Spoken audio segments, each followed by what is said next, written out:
With the cooler weather rolling in, it might make you want to change what you're drinking. Here with 5 wines that are perfect for cooler weather is Hailey Bohlman from the wine education website Cork and Fizz. Welcome back to New Day. Thank you for having me. Yeah, so first I want to ask you, how did you get into wine? Yeah, it's a good question, right? I fell in love after visiting Willamette Valley down in Oregon. I just thought it was so cool that there were so many wines, they all tasted different, right? And so I came back, I wanted to try all the wines, so everything I could try, but I didn't want to have to buy all of the wines. Fair. So I thought I'll start a wine club with friends. So we get together every month, we pick a theme, everybody brings a bottle based on that theme. Oh my gosh, I love that idea. I need to start one with my girlfriends and get some tips from you ahead of the holidays. These are going to be like your perfect fall themed or holiday themed wines for your next wine club get together. We're going to impress. Okay, so I want to start with the first wine that you're going to show us today. What do we have going on here? So our first wine here is a wine called Pecorino. Pecorino. Which probably sounds more familiar as a cheese. It does. But there is a wine called that as well. It comes from Italy. This is my go-to for anybody who likes Sauvignon Blanc in the summer. Yum, love it. It's bright, crisp, but it has this nice smooth finish that I feel like brings us into fall, you know, a little bit. Okay, I love it. Give it a try. Cheers. Why not? Okay. Let me know what you think. This guy, I think it has like this nuttiness, some apple, tangerine. It's just really fresh and lovely. That is really fresh. I really enjoy that. And I'm a fan of Sauv Blanc, so I can kind of taste the similarities there with that. Right. And it's a great budget find too. This was $15 at Total Wine. Oh my gosh, affordable. We love it. Okay, we have another white wine here. What's our second option? Yes. So one of my favorite things as a wine educator is to bust wine myths. And I think one of those out there is that all Chardonnay tastes the same. Yes, and some people are like, they have really strong feelings really on strong like, feelings. No, Chardonnay, do not, but okay. So this is a white Burgundy. It comes from the Burgundy region of France, if you want to sound fancy. Yeah. And it's made with Chardonnay. But some of the top bottles from this region are like hundreds of thousands of dollars. So like, it's kind of my one that I go to where I'm like, Chardonnay can be really, really good. Okay, and this one is not going to be thousands and thousands of dollars, No, I promise. Right? We got a better price. You'd be like, thank you, Haley. No, I don't have any of those. Yeah, this one's under $30 at Total Wine as well. So well, cheers give it a try. again. Let me know what you think. I'm going to trust you on this with Chardonnay. Okay, what do we think?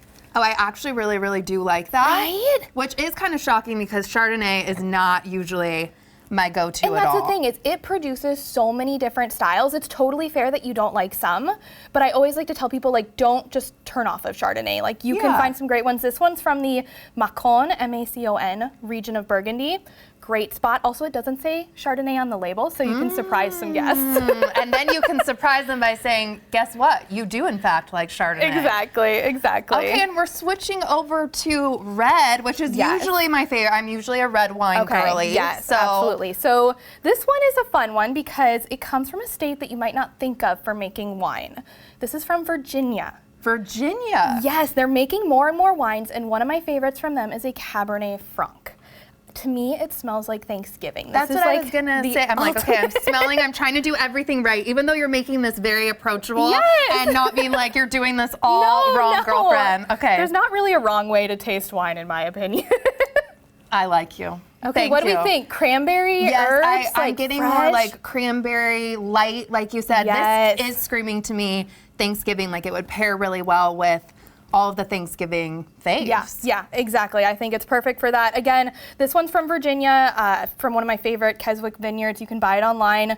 But Total Wine here in Washington has one from Virginia as well. Horton Vineyards, I believe, is the name. Wow, Virginia, who knew? I Learning know, something new every day. Moving right along, our fourth wine here. Yes, this is a little richer. This is a Saint-Emilion from Bordeaux, France. So we're going to the other fancy region of France. Yes. This is actually Merlot. I think a lot of people hear Bordeaux and think the Cabernet Sauvignon grape, right? That's what most people hear. And so this is actually the Merlot grape. It's a little softer, a little more plush, not as like intense or hitting you. Yeah, like Cabernet Sauvignon has those like dry tannins that can be like overwhelming. Okay. This can be a little softer, a little fruitier. Well, that's what I was gonna. So, what kind of fruits would I be tasting here that you think while I you're gonna get these like blackberry, plum. You're also gonna get some baking spices like cinnamon. I think it's a really lovely wine just to drink on its own. It doesn't necessarily need food. Again, this is so light. I keep like changing my favorite as we go. I'm like, wait, that's a good it's that sign. one, it's that. This is my new favorite. It's so That good. hint of cinnamon, like you said, like, Yeah. and plum, I am tasting all of those notes. Yeah, this is like perfect for by the fire, either the bonfire or inside. I think it would work just wonderfully. And then on this one, this is a Saint Emilion. You'll see it labeled in the front, Saint Emilion. And if you want to like splurge a little bit with guests, go for a Saint Emilion Grand Cru.